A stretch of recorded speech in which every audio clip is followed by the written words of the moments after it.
What's up, you guys, and welcome back to the Televised Podcast. My name is Anna, and today we're going to be talking all about Batwoman episode 120 and Supergirl episode 519. Both of these episodes acted as the season finales for both of these shows, and obviously, Supergirl worked better than Batwoman, I feel like.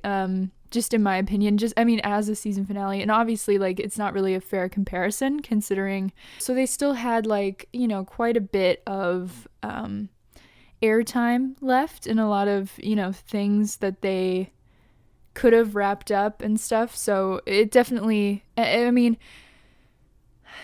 intrigued to see, what they're going to do going forward. And actually, I mentioned on Twitter, I was like, how would everybody feel about me sitting down talking about what I expect or what I'm kind of expecting from Supergirl season 6 and Batwoman season 2. And a lot of people seemed really excited for that, so that will probably be my next episode after this one. But yeah, I'm really intrigued to see if plans change in terms of Batwoman and what they're trying to do, stuff like that. So I'm really intrigued, especially with Supergirl, considering that they're not coming back until May of next year, which sucks so bad. It really sucks so bad for a year without Supergirl. Whereas Batwoman will be coming back in January of 2021. So honestly, what's going to happen is, in terms of recaps, because this obviously will be my last recap for a year, I'm going to recap Batwoman, kind of like the episode that I did 2 weeks ago where I just talked about Batwoman.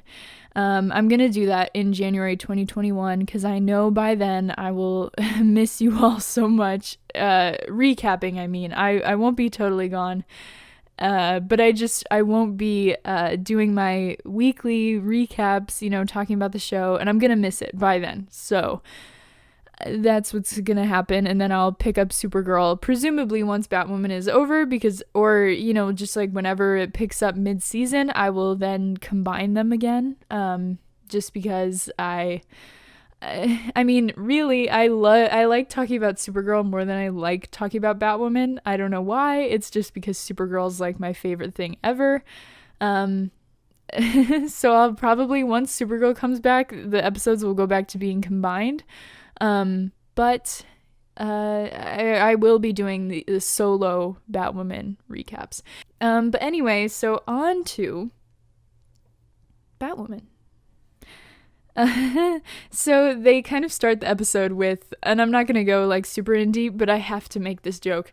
They start the episode with this guy who is going up the stairs at the Harold Washington Library, Chicago Transit Authority red line, or it's brown, purple, green, pink, and blue, I think all stop there. And I only know that because they were, I've been to that stop many times before. I go to school in Chicago, if you did not know.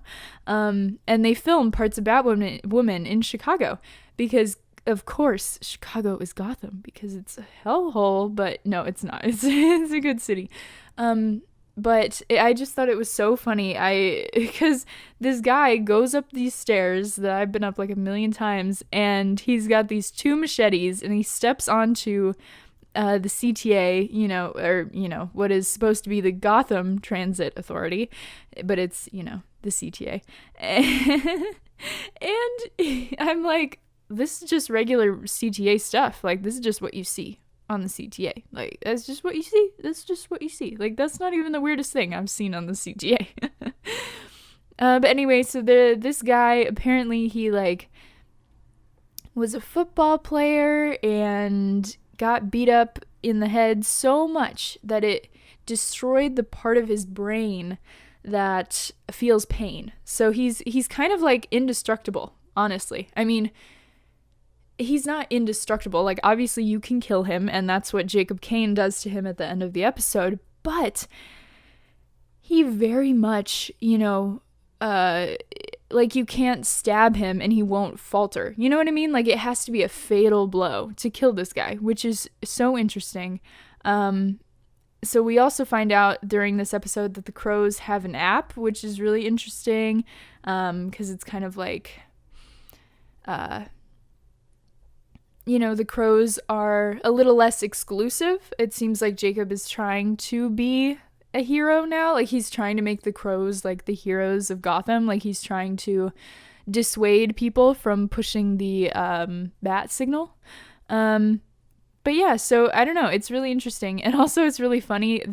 Obviously we found out last episode that the bat suit's only vulnerability is kryptonite, which is really interesting because now they will have 3 heroes on the CW whose one weakness is a little green rock. But it's funny to me. Luke was like, this is the only kryptonite left on the planet. And then on Supergirl, they're like, look at all this kryptonite, like last week. And then even this week, they, obviously showed like it was like gold bricks of kryptonite. It was really funny. Yeah, I don't know. It's just, there was some really good standout moments from this episode, but I think I was so dissatisfied with it as an ending that they're like, it kind of got like overshadowed in my mind, where I was like, oh, come on, like this is what you got, like this is, which I know obviously like this is not their fault at all, like it's not the fault of the story or whatever, but I also think that like most of the actors were like really hyping it up. They're like, whoa, it's such a good cliffhanger. Like, I mean, I don't know, it was okay. I guess I just like hyped myself up enough that I was expecting like so much, and then it just was kind of like, oh, that's it, cool. One thing that I was kind of shocked about was when Alice killed Mouse. I was really shocked about that. I mean, I saw it coming, but at the same time, I was more upset about it than I was shocked, because I don't know how Alice as a character is going to come back from that, because like Mouse was the only thing, I don't know. I was going to say that Mouse was the only thing that kept her connected to her humanity while she was locked away all of those years. But, I mean, not really. They kind of like, diluted themselves together. You know what I mean? Like they created like this other world together, like to cope. And I wonder if now that Cartwright and Mouse are dead, like if Alice can kind of move on from this trauma that she suffered for so many years. I don't know. And it's so hard because I just want her to be redeemed so badly. And I know that it's not coming, for hopefully it is coming, but probably not for a long time. But I'm just really intrigued as to how they can bring Alice back from killing who was essentially like her brother. Like she called him a brother always and all the time. And I just don't know. I don't know. I mean, I think that in the beginning of the season, I really wanted Alice to kill Mouse just because he was like so annoying. But they kind of like flipped, Alice was like, look, Mouse, in the beginning, she was like, look, we can get my sister onto our side and then we can all be a family. Problem solved. And then at the end of the season, it was really interesting because they flipped and Mouse was like, look, we can run off and be a family together. We don't have to do this anymore. Whereas in the beginning of the season, he was like, we just need to like get rid of Kate, you get rid of your family, and then we need to run, So, and now Alice wants to kill Kate.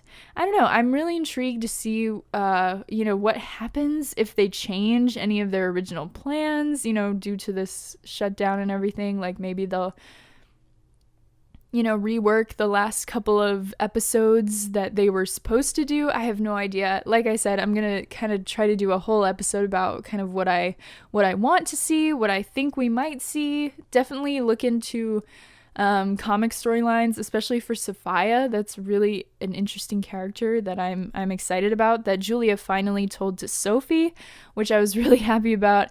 I really like Pennymore, and I'm so excited to see them together because honestly, like, I mean, obviously, I want Kate and Sophie to end up together in the end. But, like I said before, and I'll say it again, we never get gay love triangles, literally ever.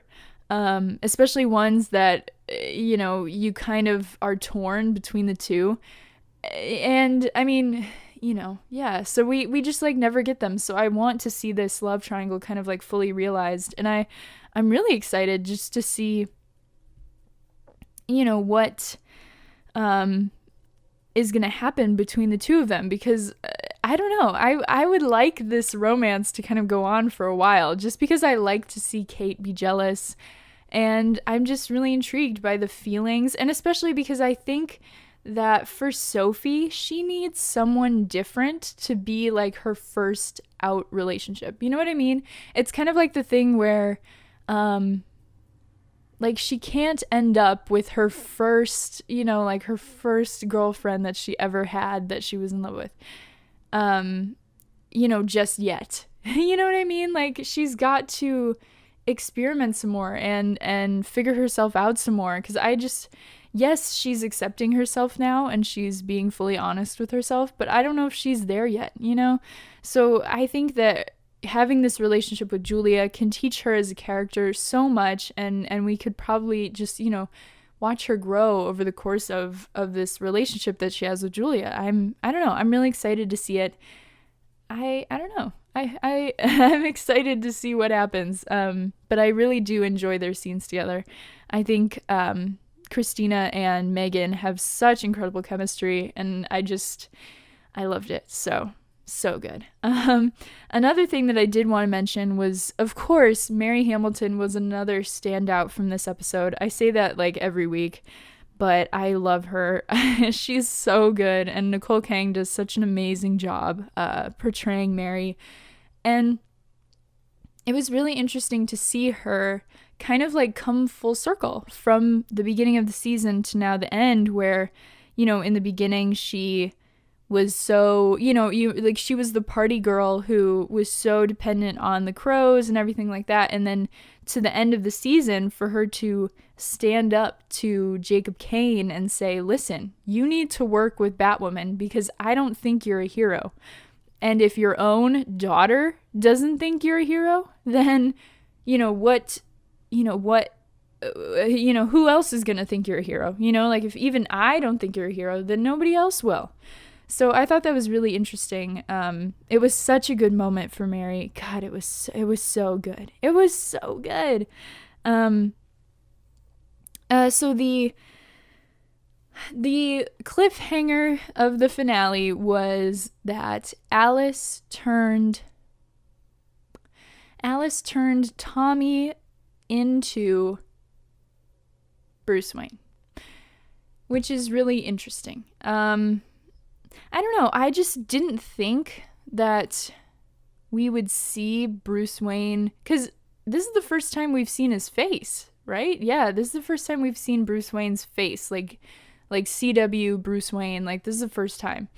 And I guess I don't know. I guess I thought that it would kind of be like a Supergirl situation where they at least wait until like season 2 to bring Bruce Wayne into this. Obviously, it's not Bruce Wayne, but, you know, it's Bruce Wayne, you know? Like, I don't know. I'm a little skeptical about it, and I don't know. I mean, I definitely would feel much better about it, obviously, if we had the last 2 episodes or 2 or 3 episodes of the season to kind of go off of. But just for right now, as a finale, as taking it as it is, I don't know how I feel about it.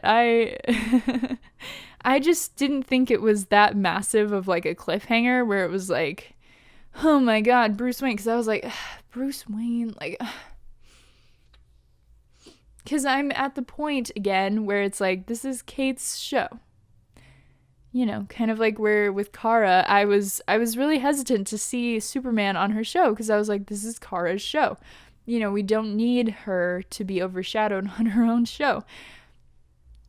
And I mean, I don't think that Bruce Wayne could overshadow Kate on her own show the same way that, you know, Superman really never overshadowed Kara while he was there. He was always good, and it was always a really fun time. But I don't know. I'm just surprised, I guess, to see Bruce Wayne on the show. But I mean, I guess since it's not the real Bruce Wayne, then I can cut them some slack. But I feel like I don't know. It's really interesting, and they kind of spoiled the like reveal in the synopsis. They're like, oh, an old hero comes back to Gotham. Like, duh, it was Bruce Wayne. Like, you know what I mean? So I guess I just wasn't that surprised. I don't know. But I'm intrigued. I'm very intrigued to see where this goes. So, anyway. Hey guys. So this is me in recording or in editing.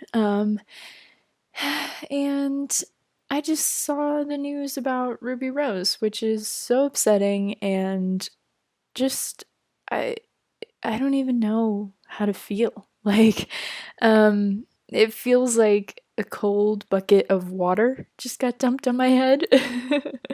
And then I had to go and sit in a Zoom meeting and pretend that I was okay, but that's fine. Um, I just wanted to say that that theories episode that I talked about, I will definitely have a lot more of my kind of guesses for how this is going to go down with with the recast for Batwoman.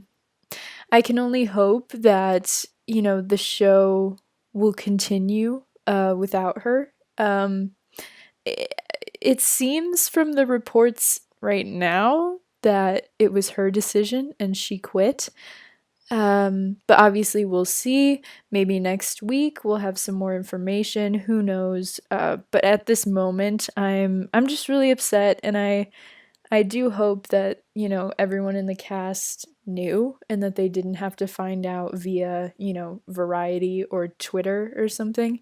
Um, and I don't know. I mean, I hope the best for Ruby. The best on her future endeavors. But it does suck. It sucks a lot because Batwoman was so good for this first season. Like, it was a standout for the 2019-2020 TV season. So, I don't know. I just hope that the show can continue on, that they can cast another butch lesbian for the role because that's really important to this character. And maybe this time they can find someone who's Jewish. It's a lot of boxes to check, but hopefully they can check them. I don't know. We'll just have to see. I don't know. I just am really sad about this, and I don't want to talk too much about it just because we don't really know anything. But I don't know. I wish that this wasn't happening. Like, I wish this could be different, but it's not. So we're gonna have to deal with it. Let me know kind of like your reactions and stuff. I'm really intrigued to see how you all feel. Like, will you keep watching Batwoman even though they're gonna recast? It's gonna be like a pretty good question to ask. Like, can we continue to support the show? But I think we should, because they're telling the stories that really not many other shows are telling right now. I mean, think about the story with Sophie and her mom and her internalized homophobia, and giving that story to a lesbian woman of color, like a black lesbian, to get that kind of story and to get that kind of respect on television is not something that we see every day. And for Batwoman to have a gay showrunner and like just have so many good stories. All of the people of color on the show are treated so well, like Mary's character, Luke's character. Like I mentioned already, Sophie, I just hope that the show can continue on and continue to be good, and I just hope the cast is okay and the crew are okay. And I just yeah, hope the best for Ruby and everything, and I don't know. I'm intrigued to see where this goes, but I'm definitely going to be talking probably a lot about this in my upcoming theories kind of episode, because this is going to be a huge question mark in the future for the show. So, yeah. Anyway, back to the pod. On to Supergirl. Let's go, ladies. This episode was called Immortal Kombat. And I really liked it. I really, really liked it. I think this episode had some really good moments. It had some really, just like some really solid moments that felt, again, kind of very like season 1 to me. Like there was a lot of like goofiness in this episode that I think was really refreshing because, a lot of the season has been kind of like doom and gloom. So it's been nice to, especially like, and I mentioned this in my notes later, but Nia really brought so much light into this episode because she just like jokes and she's funny and we need that. And she would be such incredible, like comic relief if they used her on the show, which they need to. Oh my God.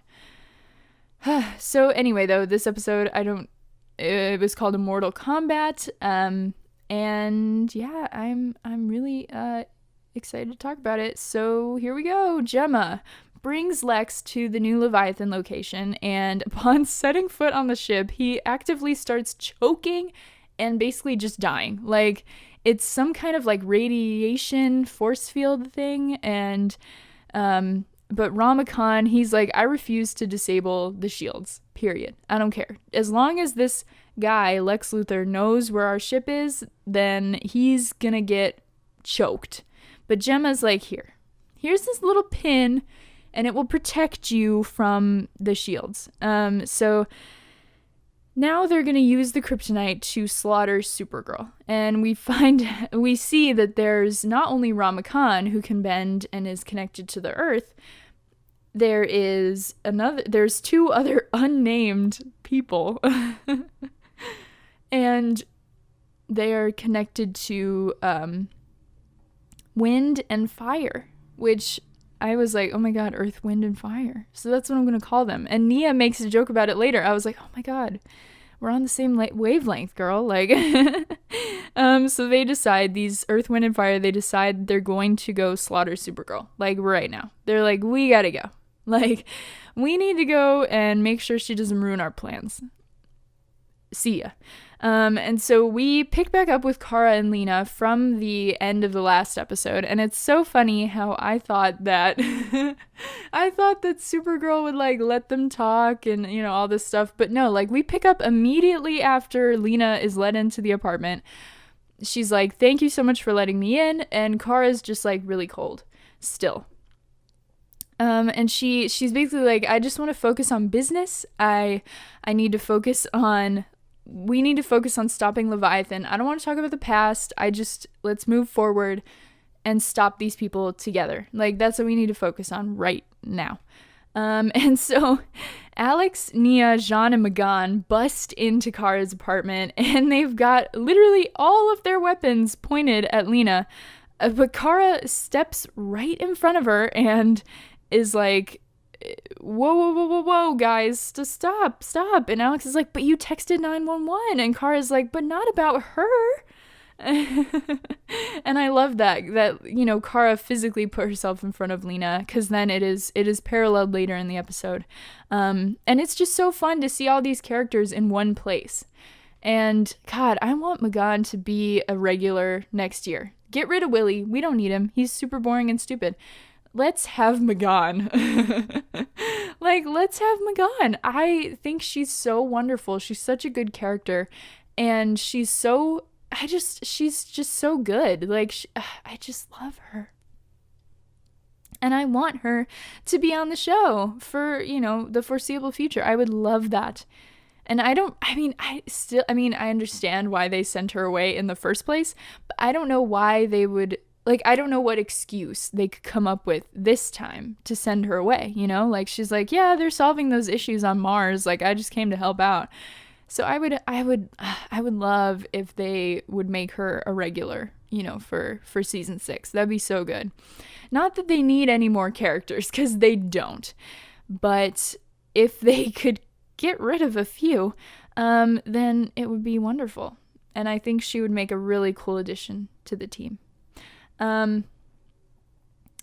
also one thing that I do want to mention, kind of piggybacking off of that, is that this episode proved that they can utilize all of their characters. Maybe not necessarily to, you know, like the fullest extent of every single one of these characters, because, you know, obviously Kelly's scenes kind of left a little bit to be desired. You know, same kind of with Megan, and Jean wasn't in it a lot, but it's obviously because David Harewood was directing, so he couldn't, you know, they try to give them a break when they're directing, you know, and not be in front of the camera as much. And so I just think that this episode really did prove that they can utilize all of these characters at the same time. Because, you know, they had at one point Lena, Alex, Nia, Kelly, Megan, and Kara, and Eve all in one room together, you know, like working together. And it's like, then why don't you do that more often? And I hope that now that Kara and Lena is like, they're building their bridge, you know, they're rebuilding their bridge, and they're, you know, kind of coming back together. I hope that means that, you know, there will be scenes like that at the tower. Like Lena can come to the tower and they can all be together. You know, because it sucks, you know, when it's like Nia is left out. But this episode showed that Nia doesn't have to be left out. Like, she very well fits into the thing of heroes, you know? And Kelly, same thing. Like, she helped Alex to hack into, like, everybody kind of got their little moment during this episode. And I don't know. I think that this episode proved that they're just not doing stuff. You know what I mean?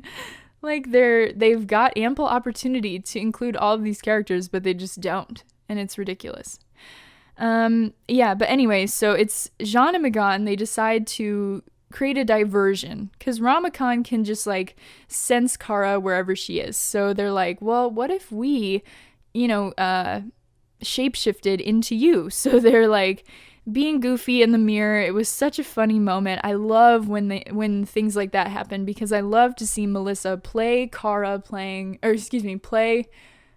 as Jean, or Jean as Kara, and then also seeing her play Megan as Kara. That was just really fun. I love when they let her do that. Because they need to get Kara back to Lena's lab so that Lena can create her an anti-kryptonite suit, because apparently Crisis erased the anti-kryptonite suit, which honestly makes sense because Lex obviously was in charge of rewriting most of history with Crisis, so obviously he would get rid of the suit his sister made to protect the Kryptonian, you know what I mean? So yeah, and then Alex's suit is revealed, and it is so cool, but it is such a weird moment. Like, they had Kara scream like a banshee, and then the reveal shot was a CGI version of the suit. It just was, and it was the back of Alex. It was just so weird. I don't know. That was just like written and directed in such a strange way. And I wish that it wasn't, like, and they never showed Kara and Alex in the same frame together. I don't know. It was just super weird. It was a weird moment, but it was really cute too. Like, Kara's reaction was weird, but everybody being there and kind of running to see what was happening was really cute. So yeah. So then they reveal that the villain, you know, Leviathan, that we've been following this whole entire season, is not actually, like, they reveal that Gamney is not actually the biggest bad, which is really stupid, Like, this is the thing that makes me the most mad about this Supergirl finale, because it's like, well, wait a minute, because the thing is, like, with Batwoman, they've been teasing about Sophia for a really long time, and the thing is about Sophia too is that, you know, they had a couple more episodes to, like, do what they were gonna do with that character being the biggest bad or whatever, you know? But with Supergirl, this was literally supposed to be the second to last episode. Like, they were gonna be like, haha, gotcha. Like, I don't know. I hate when they convolute shit like this. Like, they could have totally cut out all of that and kind of, like, made a better episode, in my opinion. Like, you know what I mean? You know what I mean? Like, it could have been better if they'd just been like, you know what? screw it. Game day is just gonna be Leviathan. Like, but of course it was not. So, I mean, who knows who is Leviathan? And like I said, I'm gonna make a theories episode about it, so I will theorize the house down then. But I was just mad. I'm like, oh, come on. Like, you're not even the top dog. Like, this leader of Leviathan is just her and she on the show, you know, like they've never even specified a name or anything. It's ridiculous. Ridiculous. And so then we see Lex and Brainy, and they're in the car, and Lex basically says that Brainy has to sit back and watch as Ramakan kills all of his friends. But we see later that Brainy obviously has other plans. He is not about to let that happen. So then the Super Friends are out being decoys, and they find out that there are 2 more element benders going after Supergirl. And Alex can make this like gigantic cannon from her alien weapon thing, which all of a sudden she has mastered. While Nia and Jean are fighting, Nia has a vision of Brainy at the Leviathan lair, like, you know, at their poker table. And then Jean gets hurt because Nia's like, because of course Nia has like the most unfortunate power kind of ever, because, you know, she's on the battlefield and all of a sudden she's just gonna fall asleep. Like, oh my god. And so Jean is obviously like, Dreamer, what are you doing? And so he steps in front of her and gets blasted with kryptonite, and so he gets hurt, and they take him back to the tower. And Magan and Alex also retreat. This happens a couple of times in this episode, that people just like retreat from Earth, Wind, and Fire, you know? And it's interesting because it's like, that's interesting because, you know, a lot of the times like these Supergirl villains, like, you know, get knocked out in one go or whatever. I think it kind of shows how powerful that they are, that they retreat so fast, but also nothing really ever happens. It's just like, oh, we're scared of them, like, let's go. I mean, Jean did get hurt, so I understand that one, but anyway, so Kara and Lena get off the bus, and that scene lasted like literally all of 2 seconds, and it was so funny because we were all like losing our minds about these pictures of Kara and Lena getting off the bus. But of course, like, it was nothing. So now they're in Lena's lab at LuthorCorp, and the suit is gonna take a while to materialize. She's like trying to get it together. But Kelly calls Alex and tells her that Willie is missing, and Lena is shook to find that Eve is alive and also herself on this earth. And Alex convinces Kara that she and Kelly will find William and save him, because Kara's like, listen, I've got to go find him. I've got to go save this dumbass because he's so stupid. And Alex is like, listen, you cannot go out there because you don't have your anti-kryptonite suit. I'm not trying to see you die over this reporter. So you're staying here. Kelly and I will go see what we can find. And then there's this lingering look from Lena that is so, I feel like it is so layered. She looks, it's like a close-up of Lena, and at first it's focused on Kara and Alex, and then they like rack focus to Lena, and she looks just so devastated. And I feel like it just has so many layers. Like, it, you know, obviously one of the main layers being that she does not have that kind of relationship with her brother, you know, that she kind of thought she was building. And same, you know, another layer is like, well, she doesn't have that relationship with Kara either, you know, that she sacrificed and lost and gave up. And another thing that I think is that she's in love with Kara. Like, Lena looked at Kara so longingly this whole entire episode. Like, you cannot tell me that Katie isn't playing the hell out of Lena in love. Like, it is ridiculous. And that was just like one of those moments where I was like, wait a damn minute. Like, this just feels romantic. This feels like longing, you know? But, you know, think what you want. So Gemma is mad that Supergirl didn't perish in this fight, and so is this unknown big boss lady. So Andrea, Lex, and Gemma announced the Unity Festival, and they're like, all right guys, everybody hop into VR, which is so stupid because people are like at work and they're like, okay, or they're, like walking. Like, why would you get into VR while you're out walking? I don't know. It just doesn't make sense to me. So then we're back with Brainy, and he meets up with female Brainy, with Megan Rath. I guess I could call her, because did she have a name, female Brainy? Like, did she have a name? I don't know. So they're at Al's dive bar, and he says she's like, listen, I know I gave you this mission and I know I told you what to do, but you don't have to let your friends die. Like, that's not what has to happen right now. And he's like, oh, I don't plan on it. I plan on reclaiming the act of putting people into tiny planets and using it for good to trap the gods into stasis, And I think that's such a cool moment for Brainy to be like, I'm going to reclaim this technology and this practice that was so frowned upon and so, evil and just, it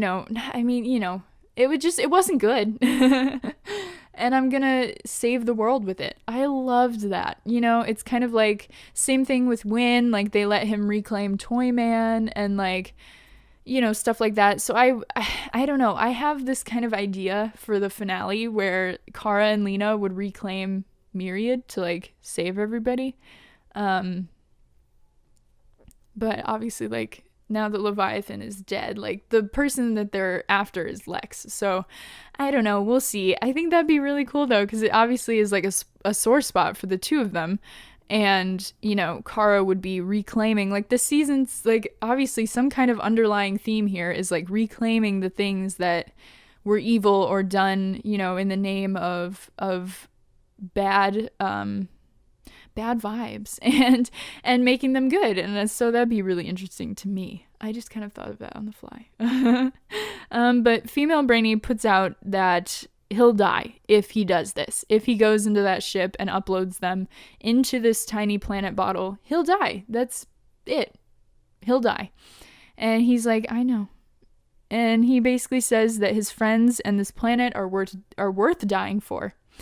And that he simply called for her so that he wouldn't have to die alone, which is so sad. Like, Brainy, like, Jesse's performance as Brainy for these past, like, 3 episodes has been so good because he's just so upset and he's permanently on the verge of tears. Like, he's always got tears in his eyes.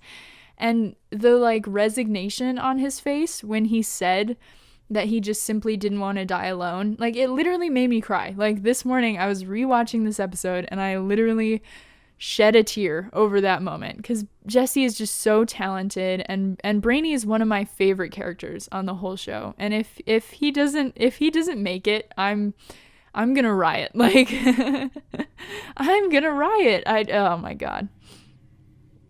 So then Alex is some kind of trapeze artist. She like sneaks down into the Obsidian database or whatever, and Kelly gets to make a joke. She gets to have a personality. She gets to make a joke. She says, quote, "Did someone call for tech support?" Like, it's a very, like, Felicity kind of joke, And I think that'd be really cool if Kelly could hang out in the tower and be tech support sometimes. That'd be really fun. And so then Alex takes down her hood, and Kelly has never been more down to pound in her life. Like, they were...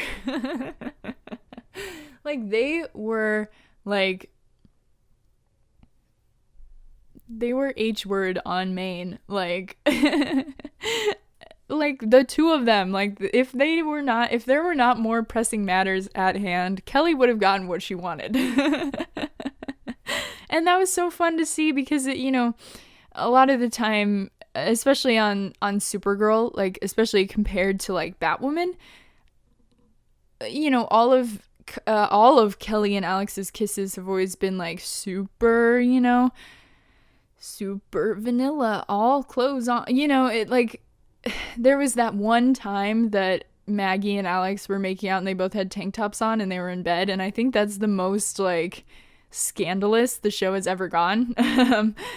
And I don't know, I just like Batwoman obviously goes, so much further with them, and I mean they don't necessarily have to go that far because obviously it could be an issue of like actors being comfortable, things like that. Like it doesn't have to be like that. But this was nice and refreshing to see, because it was like, oh, they're not just, like, oh, innocent, like whatever, like, they are attracted to each other, which is something that we really don't see on the show a whole lot. They just talk a lot, which is really healthy and really nice. But also, they're down to pound. And she says, my girlfriend is a badass, and I just love the casual working together of this episode. Like, they're off in pairs, Kelly and Alex, Nia and Megan get to pair off together at one point.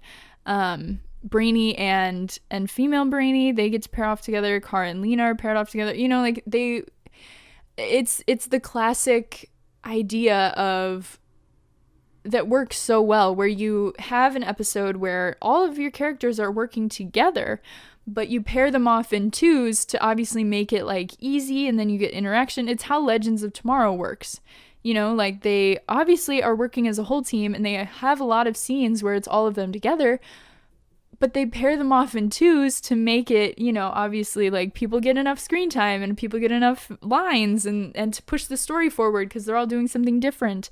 So I hope that Supergirl kind of realizes that pairing off, it worked.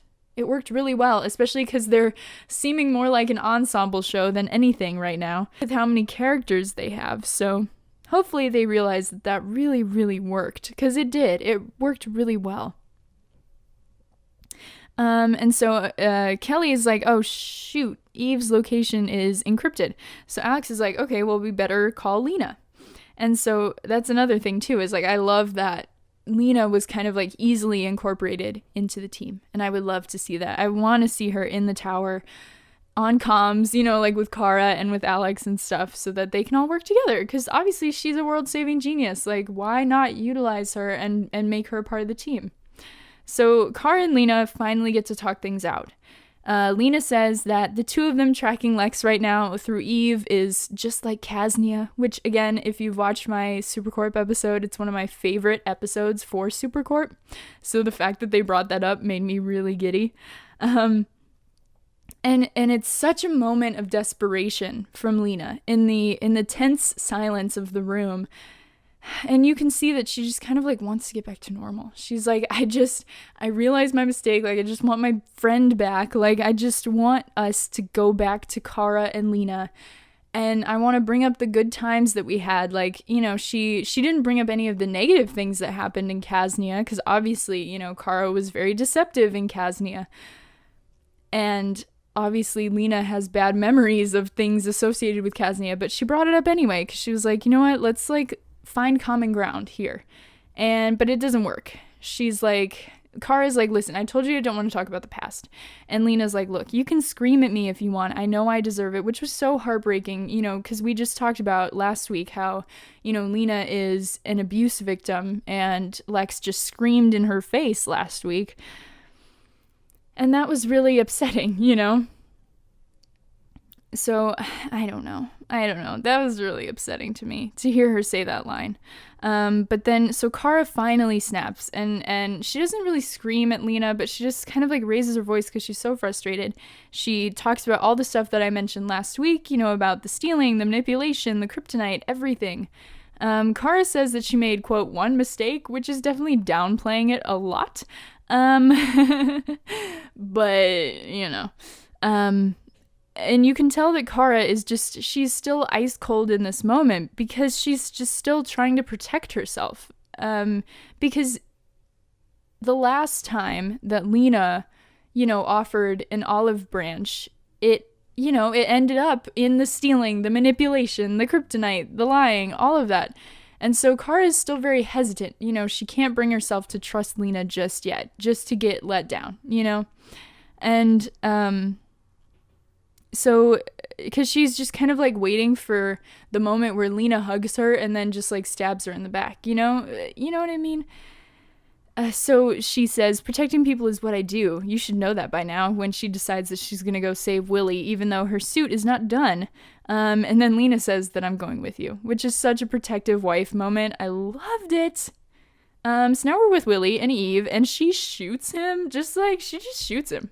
And I wish she had better aim. Like, she does not aim for the heart, which was really upsetting. No, I'm just kidding.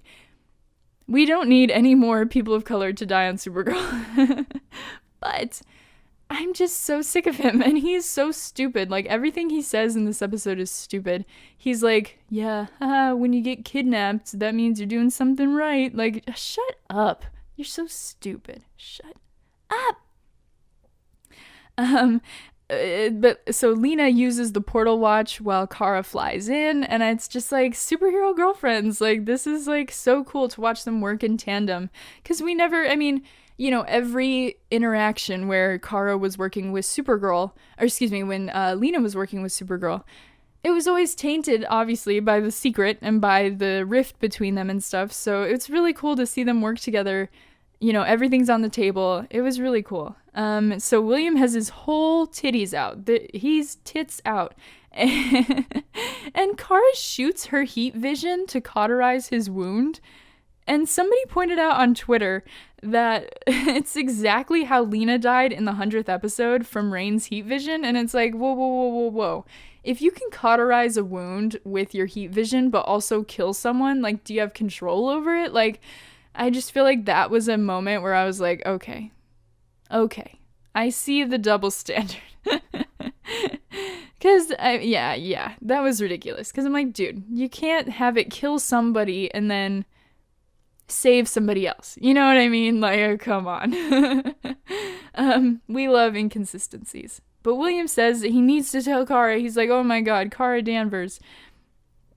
And he needs to make sure she's okay. And Lena protects Kara's identity. And it's really cool because then this whole scene becomes about the shared connection and understanding, you know, of Kara and Lena, and the lengths that Lena would go to protect Kara's identity and all that kind of stuff. It becomes about that instead of William's titties being out. So Earth, Wind, and Fire show up, and Kara decides to fight. Lena literally says, "Are you mad? They've got kryptonite." And Kara tells her to get that suit here stat. So the suit comes like a little drone, and Kara cheeses big time when she realizes that Lena, like, you know, came through for her. Because I think this is a moment where Kara knows, you know, for sure that Lena is on her side and that she's got Lena's back. You know, Lena could have, because this whole thing could have been a diversion, you know, created by Lena and Lex if she was being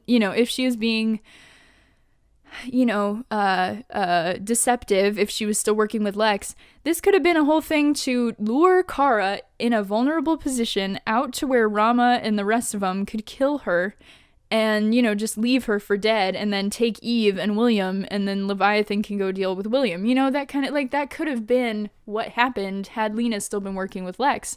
But she wasn't, and Kara, you know, realized that. And so Nia, Magan, and Kara fight them all together. And Nia has a brief vision of Brainy that, but then they all just flee again because Kara, like, does her super clap and they kind of turn into dust. But then they come back from dust, and it's kind of scary. So that one, I also understand why they flee. But at the same time, it's like, oh my god. So now we're back with Brainy, and he's breaking into Leviathan's lair, and he's so close to getting onto the ship when Earth, Wind, and Fire showed up. Because obviously, you know, they're like, we need to recharge or whatever, because, you know, Supergirl super clapped them to super dust. So then we cut to all the Supergirl women in one room, which was like a holy shit moment for me, because it's like, this is exactly what we need on the show. Put all your female characters together. Stop separating them by stupid stuff and men. So Kara goes to talk to Eve, who says that she was just trying to protect her mom, and Kara promises to protect her mom if she tells her what's going on. So Eve blabs everything. She's like, Unity Festival, everybody's gonna die, Gemma Cooper is game nay, like, you know, all of the stuff. She is snitching hardcore. But there's, you know, obviously this moment of dramatic irony with them, which is obviously something that hopefully they come back to, where Eve obviously is the one responsible for killing Jeremiah. And, you know, she's talking to Supergirl, and Supergirl says, I'm going to protect your mom, you know, with everything that I have, I will protect your mom. And Kara has no idea that she's talking to the woman who killed her adoptive dad. Like, she has no idea. And it makes the scene even that much more, kind of like bittersweet, because it shows how much of a hero Kara is, obviously always caring, because she believes that, Eve is just kind of like a little crony for Leviathan and was manipulated and everything, and has done horrible things, obviously, but Kara can look past it and just, help her in the moment. But at the same time, like, she has no idea that this woman killed her dad and Alex's dad, like, it was a really good moment. I liked it. It was good. So then we get a scene with M'gann and Nia, and I loved this moment too. And we find out that Jean is a gossip and basically spilled all of the Brainiac tea to M'gann during their intergalactic phone calls. But Nia says, quote, "Turns out the one thing I couldn't protect him from was himself," which is really sad. She's obviously talking about Brainy, about how much she, kind of obviously misses him and how much she really doesn't know who he is anymore and just wants to know what he's up to. And M'gann basically says, "Look, I know you want to get Brainy out of your dreams, but you have to pay attention to them. You can't ignore your dreams because obviously they mean something." And it's true, obviously. We know that as audience, but, M'gann and Nia really don't. So another instance of fun, dramatic irony. So they're all trying to figure out what to do, and Nia basically says, "Look, it's hope speech time." And Kara's like, "I don't know, man, that's gonna be really tough. Like, the last time I did this on such a grand scale was National City, just National City." Because did she make one at the end of season 4? I don't think she did. I don't think she made a hope speech at the end of season 4. I guess she did. I don't know. But either way, she's like, "I've never done this for billions of people. Like, I've just done it for the people who live in National City." Or like just America, think smaller scale.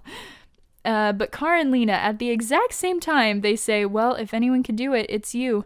And the thing is that Lena says this with so much love in her eyes and just so much reverence in her voice. Like, when you watch the clip and you listen closely to the way that Katie McGraw says, "Well, if anyone can do it, then it's you." Like, it's so irreverent, like, it's so like mystified, because she's just so in awe of Kara. And I just think that this is Lena realizing that she's in love with Kara. I just see it. I don't know. Am I crazy? Like, I just feel like Lena gave Kara these hard eyes the whole time, and it just felt like Katie was playing Lena in love. Because you can even hear the difference between how Alex says it and how Lena says it, which I think, because, maybe some people would think, oh, well, that was just showing that they're both, obviously they're both the two most important people in Kara's life, but people could be like, oh, well, it's because they're both like Kara's sister, but you can listen to the difference between how they say it, and Alex doesn't even look at Kara when she says it versus Lena looking Kara dead in the eye. And then, but after this, so Alex says the softest jinx in the world, which is so cute, obviously shows that she's warming up to Lena as well. And then Jean... So, well, they decide, okay, we need a little bit of a distraction to distract Ramakan so that Kara can go into VR and try to fix this mess. So Jean, basically in his mind, calls Ramakan 1.5 million names, is just so mean, and he draws them out for a good old-fashioned scuffle while Kara goes to give her speech in VR. Meanwhile, Brainy is able to sneak into the ship while they're gone, and he's, torturing himself in the name of his friends. He's classic green Brainy, like his image inducer kind of breaks as soon as he steps in the door. And he starts to upload Leviathan to the tiny planet thing. So Kara goes into VR through a back door Kelly opened and sees billions of people wrapped around the earth, and Lena's like, "Look, I believe in you. No matter how many people there are, I believe in you." And on the flip side, Alex, Jean, Magan, and Nia are just chilling. They're chilling. Nia's literally leaning against a car, and she's like just lounging and laughing and saying that Jean should have been meaner because Ramakan hasn't shown up yet. And it's such a funny and lighthearted moment. And like I was saying, it shows that Nia can bring a much needed lightness to the show, since they want the show for some reason to be so dim and dark. Nia brightens up these scenes, and Nicole has such good comedic timing, and just the way that she says things is just so funny. Because obviously, she's such a funny person in general. So yeah, it's so good. And it shows how much light Nia brings to the show when they let her be in it. Like, please let her be in it. Oh my God. So Lex and Gemma are fighting now because she wants to just press the switch and kill the people who are in there right now. But Lex points out that Supergirl's physical body is vulnerable. So she activates Andrea as a Krata, saying she'll kill her dad if she doesn't kill Supergirl using her shadow powers and, a big rock of kryptonite. But it is really funny that Andrea doesn't even bat an eyelash at the fact that Game Day is standing in her office in like a superhero getup. Like, come on, that is not casual workday, like apparel. It's just really funny. And also she gives Andrea just like a shard of rock. Like, they couldn't even give her a kryptonite dagger. They were like, here, just like make this dull piece of kryptonite work for you. They were like, just stab her and figure it out. Like, figure it out. So Kara is trying to reach the people in the Unity Festival, but they all see something else. Like, they all see their loved ones and their happy places. And Kara honestly feels hopeless. And then Lena duplicates Kara so that she can speak to every single person face to face at once. It is Lena's dream. It is Lena's dream. There are billions of Supergirl. So meanwhile, Alex and Nia are team gay as hell, and they're so awesome together during this fight. Alex using her alien weapon and Nia using her dream powers, which always looks so cool. And Jean and Magan are team only hets. The only hets that matter, and they're such a cool team as well. It's such a fun fight sequence, and it's just really epic. Like, it was a really epic fight sequence to see all of them fighting together, because it's something that we haven't seen in a long time, to see everybody come together and fight together, So we're back at Lena's lab, and Akrata shows up from the shadows in her supersuit, which I think, this is like the second or third time we've seen her in the supersuit. And she's here to kill Supergirl. Like, she's like, let's go. So during this scene, they have an intercut between Lena talking Andrea down from killing Kara, and then Kara convincing everyone to leave VR.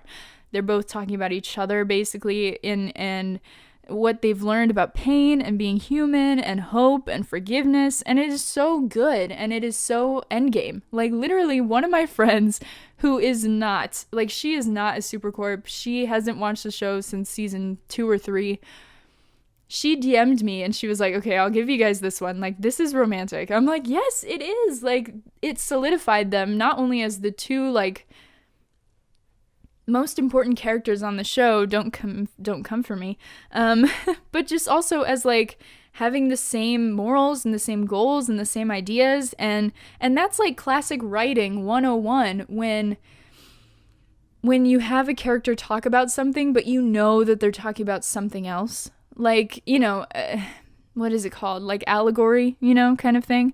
And so, like, this, Kara was like, listen, pain is a part of everything, and I try to protect myself from it, but I can't. And that's the same thing, like with Lena. She, it was so good. Oh my God, it's so endgame. But they also intercut to Brainy during this time, who's really struggling, and they have this moment where all of them say, I believe in you, at different points, obviously to different people, and it is so good. So then no one is using Obsidian, and Leviathan just disappears from the fight, and Brainy did it. He bottled the gods, and he also fries Game Day. But now Brainy is laying on the ground dying, and he's with female Brainy in his mind, but Lex barges into the ship, and Lex, this was so annoying as well. Lex is like, well, how could you do this, whatever, but then he's like, but I knew that you would do this. Like, I hate that they make him like all knowing. Like, there's no way that he would know. You know what I mean? Like, there's no way. But I guess, like, literally the only hint is that when Game Day is, like, frying on Andrea's desk, he's, like, the Kaluan. So, obviously, like, he knows what Brainy is, and he knows the history of his people, presumably. But it's like, come on. Come on. Oh, my God. So he's like, listen, I knew you would do this, and he says, quote, I just didn't think you would kill yourself, which is, like, rough. Like, that's the most... Like, that's probably, like, the roughest language that we've ever heard on Supergirl. Obviously, besides, like, the transphobia from Nia's episode or, you know, some other things like that. Some of, like, things that Agents of Liberty said. You know, obviously those were really rough. But that was, like, I'm surprised that they even said that on Supergirl, you know? Like, I just didn't think that you would kill yourself. Like, oh, my God. I was like, holy shit.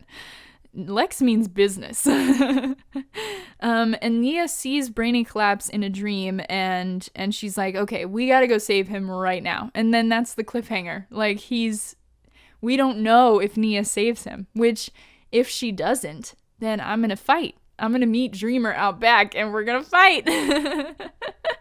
No, I mean for real though. I am gonna be so upset if Brainy dies, like, for real. Like, if he doesn't, you know, if they can't save him, I'm gonna be really upset. And honestly, I think that was a really interesting cliffhanger. I was like, damn, oh my God, like, you know, we're gonna be left hanging for a year not knowing if Brainy survives or not, which is really interesting. So Alina and Kara, then, they have a great moment where Lena says that she did get hurt, even though you didn't mean to hurt me, you did. And I built a wall and I suffocated myself behind it, but I do see from your perspective now.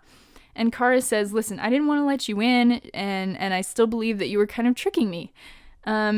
And they say that there's still one bad guy left to catch, and they're going to take down Lex together. And all we got was a handshake, which was ridiculous. But honestly, considering the fact that there's one more episode left, I feel like there was either a big, you know, Supercorp hug in episode 20 or a kiss.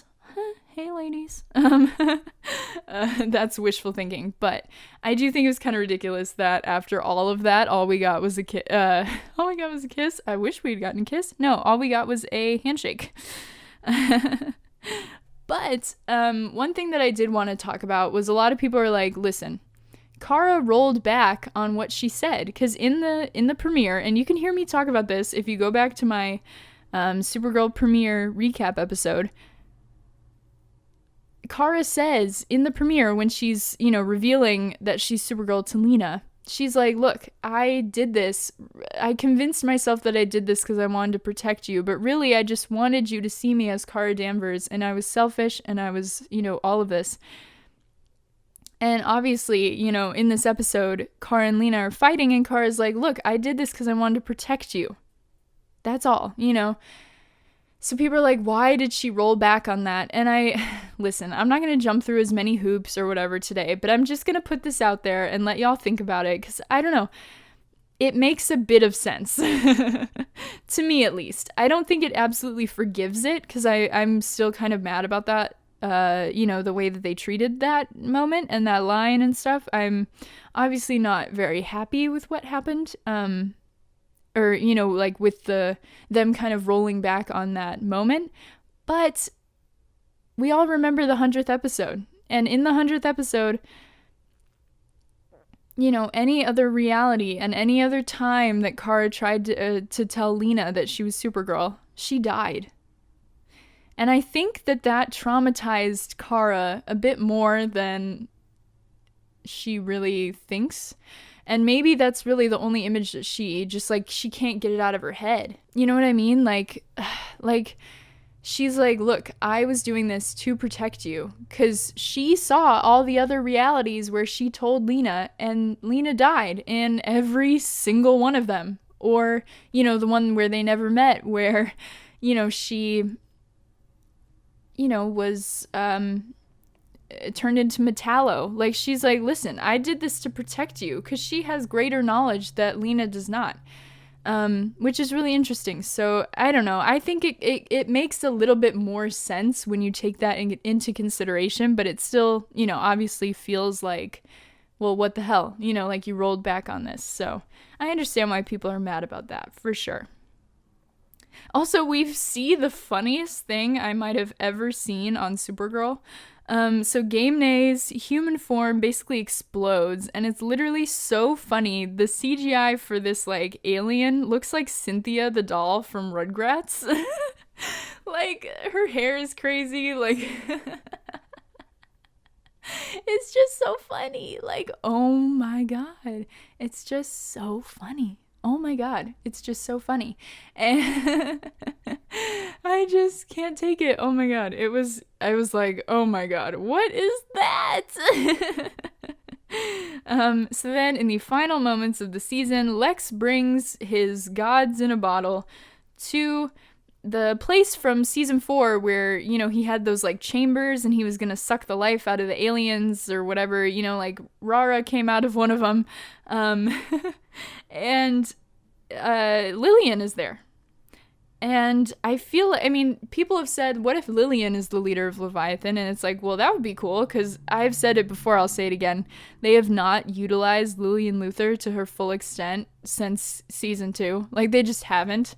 They stopped halfway through season 2 and just never picked her up again to the fullest of her extent. So that would be really cool.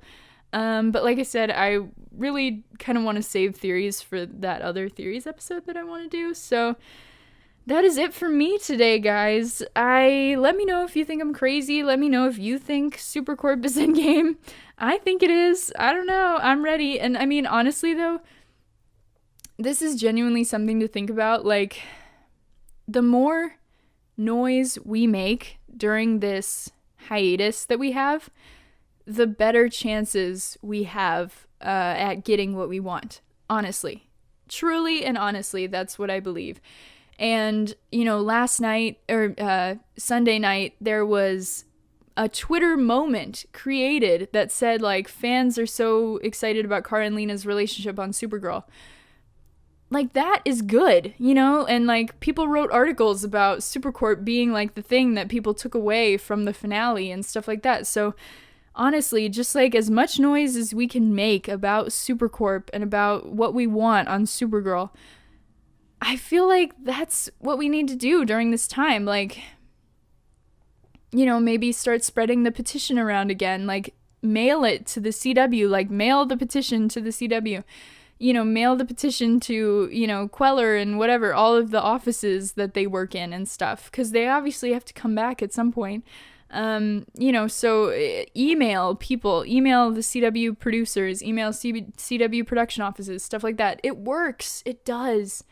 And I feel like this is our best chance at really making our voices heard during this extended break, especially because we have so much momentum right now. You know what I mean? Like, we have so many articles that talk about how Kara and Lena, they should go all the way with Supercorp, and I feel like they should, and we all obviously feel that way, and except for that one person who always comments on my YouTube videos and obviously does not agree with a word I say. I know you don't agree, but most of us agree.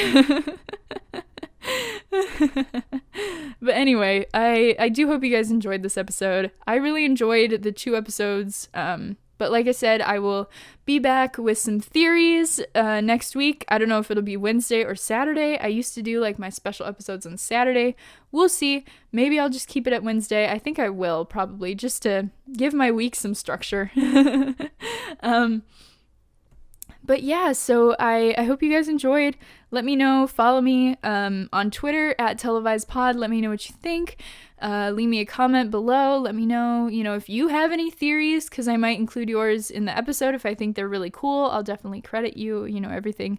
And yeah, you can, like, subscribe, follow, rate, share, all of that stuff. And I will see you guys next week. Bye.